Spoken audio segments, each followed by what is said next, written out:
Joining us on this next segment is the country director of Haifa International, Rufus Idris. He'll be speaking on how the country can leverage on its teeming youthful population and technology to unlock Nigeria's agriculture sector potentials in boosting security, affordability, and creating employment. Welcome to the show, Mr. Rufus Idris. Thank you so much. I'm happy to be here. Yes, good to have you.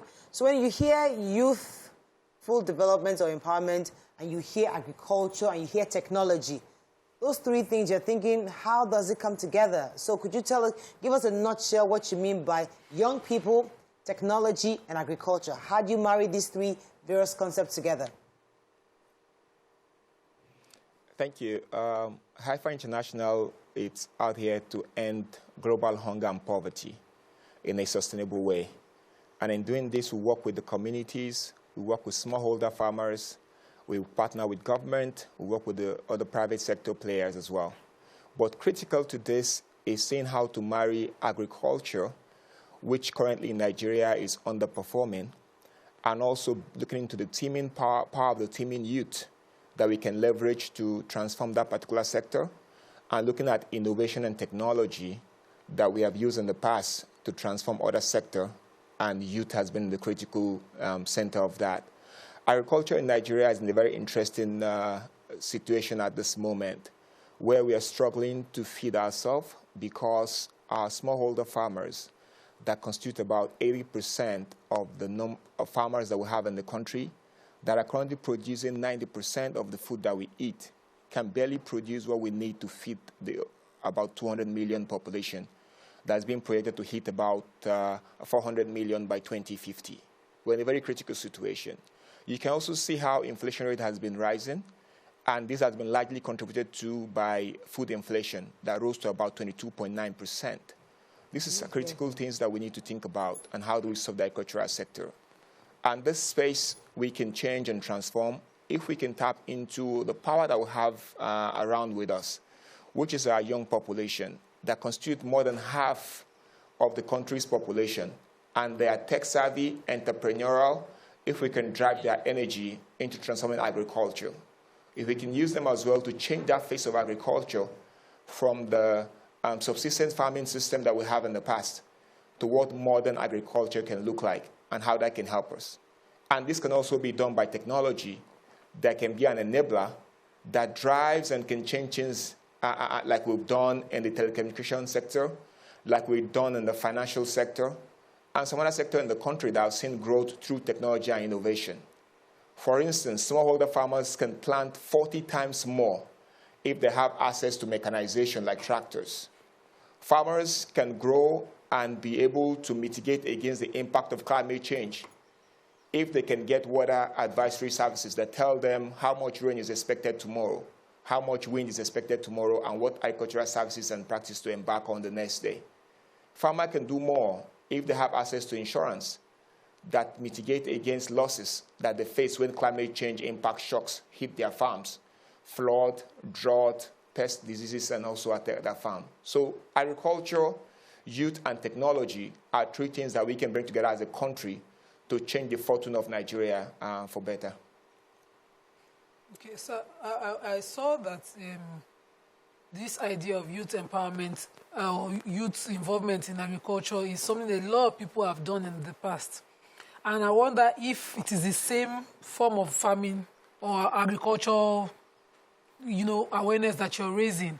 How exactly do you plan to encourage the mindset of Nigerian youth that we have today, which is not necessarily in agriculture? Most people are looking at influencing, for instance, as a career. How do you plan to change mindset?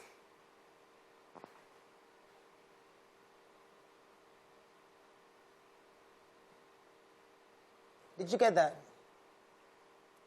Unfortunately, I lost you. I cannot hear Did you get the question? She was asking about mindsets of young people. Of young people. How do you plan to work on that? Mindsets of young people. Can you hear me, sir? Hello? Hello? Can you hear me? Okay, we're going to break. We'll be right back. Thanks for staying with us. All right, so we still have our guest, Mr. Rufus Idris from Haifa. And Nima, I could ask the question concerning the mindset of young people. Go ahead, sir, and answer the question. Thank you so much. We can't continue agriculture the way it used to be in the past and expect young people to be attracted to this space. So what we're saying is, how do we change the face of agriculture? How do we let the young people that are tech-savvy and entrepreneurial come up with innovative and innovation and technologies that we can use to solve problems for smallholder farmers? Like I mentioned earlier, there's a lot of pain points where farmers are struggling.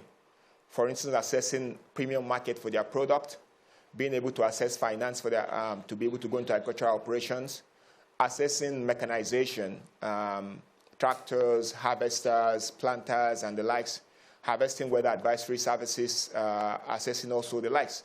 So young people today can be attracted to agriculture to play those roles. We've seen young people that have designed and developed cold storage system that leverage on the power of solar to help reduce post-harvest loss within the tomato value chain, for instance, where farmers suffer 40 to 60% loss due to post-harvest losses and they lost their income. We've seen young people designing agricultural technology and innovation that provide advisory services to smallholder farmers to know when the rain will start and when to plant, to know what the weather will look like the next day and what activities like sprayer services and what the farmers should embark on. We've seen young people as well that have designed different technology that enables young youth to provide support to smallholder farmers, still being extension service providers, but not the current weak services that we have, using technology and innovation to provide extension services to smallholder farmers. That's attractive to young people to play within that space compared to what it's currently being played. And youth that want to go into actual farming does not want to go into subsistence farming, where the profitability does not encourage them to play within that space. We're talking about being able to mechanize this farming. For instance, at Haifa International, we're supporting mechanization heavily. We are making tractors available to smallholder farmers across rural areas in the country. And we were working with a youth-led organization that have designed the Uber of tractor, where farmers within the particular cluster in the community can come together, aggregate the work that they require for tractor to perform, and they can order tractor services just like you order Uber or you order Bolt in the city. These are areas that I think young people are more interested and where they want to work. And these are the way that we can get young people to come into agriculture and do this. Also in the poultry space as well, livestock space as well, a modernized way of farming that looks more into climate-smart agriculture, that embrace more of mechanization, that embrace more of technology and innovation, are areas that young people are more interested in coming in to perform. Look at how young people got attracted into the entertainment space with a lot of innovation and technology and tech-savvy things happening there. That's what we feel will attract young people to the agricultural space and not the current subsistence way of farming, which is not attractive to them and cannot guarantee secure income for them to come into that space compared to other sectors where they can actually go as alternatives.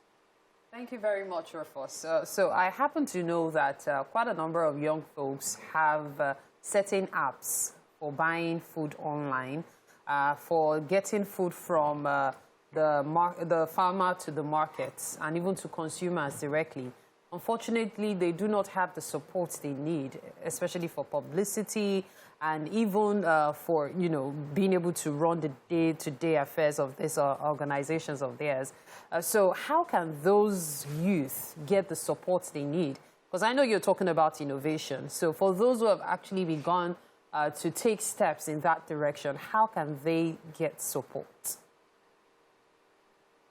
Thank you. That's why in support to what government is already doing in the country to try to support and revamp the agricultural sector. Haifa International, for instance, we've launched what we call a Youth Challenge. That's agriculture, youth, and technology. And what we're doing is identifying youth that have such technology and innovation at two different stages. There's the growth stage, companies that require investment to be able to grow and scale what they've started, to reach more people and make more impact and get the businesses to a break-even point that makes it more of a business that can transform the space that we're working in, the agricultural space. So you can get support from us through the Africa Youth Challenge program, where in a year, young people can get up to $1.5 million US to support their various innovation and technology. At the same time, get the nurturing, the mentorship that is required, and also integrating them into the sector that they want to be in. At the same time, we have, for young people that have not gone to that growth stage, they're just at the startup stage. They want to access initial capital to start up, to pilot, to test their different innovation and technology. They can also tap into our national level competition that we're doing in Nigeria. It's called the Youth Nigeria Challenge, where young people can bid, compete, and win investment to drive those innovation and technology. At the same time, we support them with business mentorship, incubation, to get them to a point where they can be scaled to a bigger level that can make kind of function I want to see. At the same time, we've identified the different pain points areas for smallholder farmers that we can now integrate those technology to solve real-life problem on the ground for people in the country. All right, thank you very much, Mr. Haifa. It was a pleasure having you on the show. Rufus. Mr. Rufus Idris. Yeah. It was a pleasure having you on the phone. We'll take a break now. We'll be right back. Thanks for staying with us. So that last segment was really to help young people understand that there are other ways of getting involved in agriculture, and it would be great to have them come back properly again and then have more information, because young people should be interested in agriculture, and technology can be a way to drive them into that sector. That's a really interesting conversation.